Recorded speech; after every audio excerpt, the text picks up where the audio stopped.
If the Democrats become the ones in charge, then hey, they're going to do what they can to impeach him. I mean, I don't want to start talking about midterms yet, but it's in part why I say Pam's got to get going, because we need to actually start to see results. Because if the tables were flipped, you know there would be results. And Ilhan Omar is already out telling us her roadmap for how she's going to go after Trump. And, they just need to get more power, and they need more members of Congress to be Democrats so that they can go after him, they can impeach him, and this, that, and the other. And I'm like, oh my gosh, you can see it all playing out. So this is why I'm saying you got to root out the corruption before this happens. I realize this is very hard to hear because this is probably from somebody's cell phone camera or something. So you may have to turn up the volume, but it's well worth hearing because Ilhan Omar is articulating exactly what she wants to do. Here we go. It is very clear that in the 3 months Trump has been in office, the United States has been in a free fall.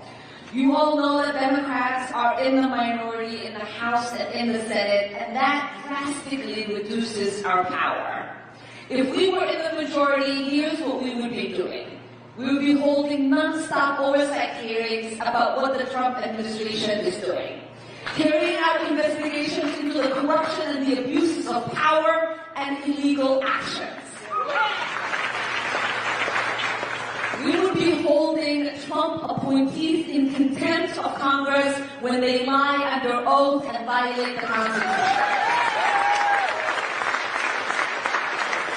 And trust me when I say this, we would be suing Trump for stealing congressional authority, especially spending power.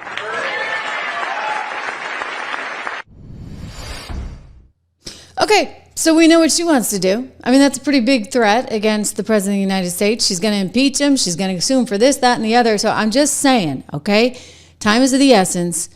I'm getting a little frustrated. I realize it's a lot. It's overwhelming. I mean, we haven't even gotten to Epstein yet, right? I mean, there's a lot that Pam has to do. But we need it to happen fast. So if you got to put a system in place where you got your lieutenants and they're running out there and doing their jobs, let's do it, okay? Because we don't have time to waste. I don't think that they're going to win in 2 years, but I don't even want to take that chance. Does that make sense? Yeah, I don't think they're going to win because I actually think the economy is going to do just fine. Just look at the stock market today. Stock market is a great predictor of what's going to happen 3 to 6 months out.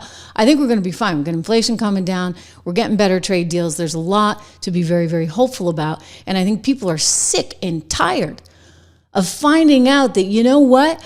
All this money, taxpayer money, is going to this, that, and the other. Doge did a great job of exposing so much of this. You think about Harvard University, for goodness sakes. Harvard University taking in $9 billion of taxpayer money. Why on earth, if you're living out in Timbuktu, should you have to pay for anything at Harvard when they get this massive, $56 billion endowment fund? I mean, they got plenty of money. Let them just keep investing. Why are we taxpayers on the hook for this? I'm sorry, when they can't even guarantee that they're not going to discriminate against anyone, including Jewish students. I mean, the anti-Semitism is rife on campus, and I'm sorry, but they've lost the story on this. Harvard, that has more money than anyone else, $56 billion, is asking mom and pop in Kansas for their contribution. No, I think those days are over, despite what this guy. How much pain can Harvard absorb here? We don't know how much we can actually absorb, but what we do know is that we cannot compromise on basic principles like defense of our First Amendment rights.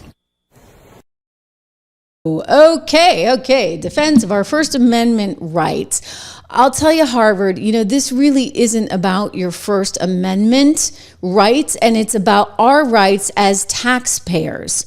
Harvard wants your money, all they can get of it. And Donald Trump is simply saying, you know what, we're going to take a step back because we have to right about now. This is not going well for the country, for anyone.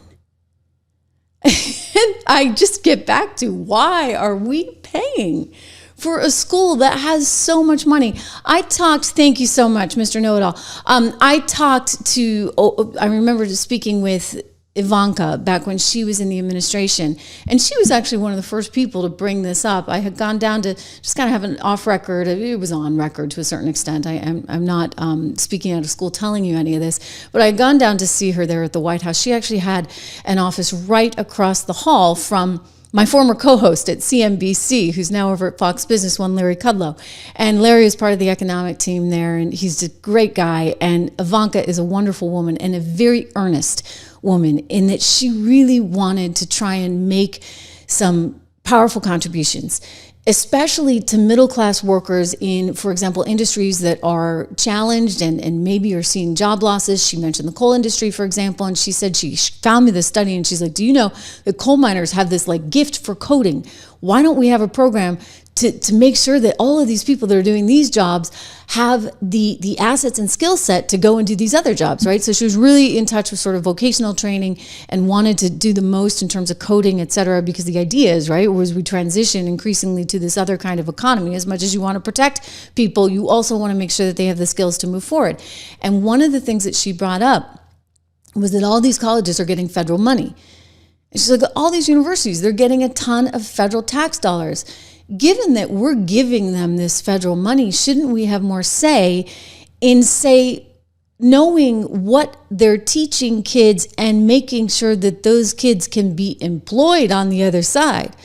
You know, why not have some kind of system? She even talked about building an app where you could go in and figure out, gee, if I go to this school and I spend this much money, this is probably the salary that I will have upon graduation. This is probably what I'm going to earn in 10 years or 20 years. She wanted to see some hard metrics because she felt like taxpayers were just forking over all this money to schools that were not teaching kids how to be part of the real world. So this is just a little anecdote, I tell you.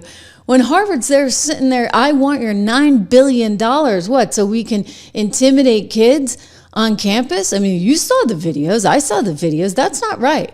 Well, Harvard, go, you know what, F yourself, because we don't need to give you money.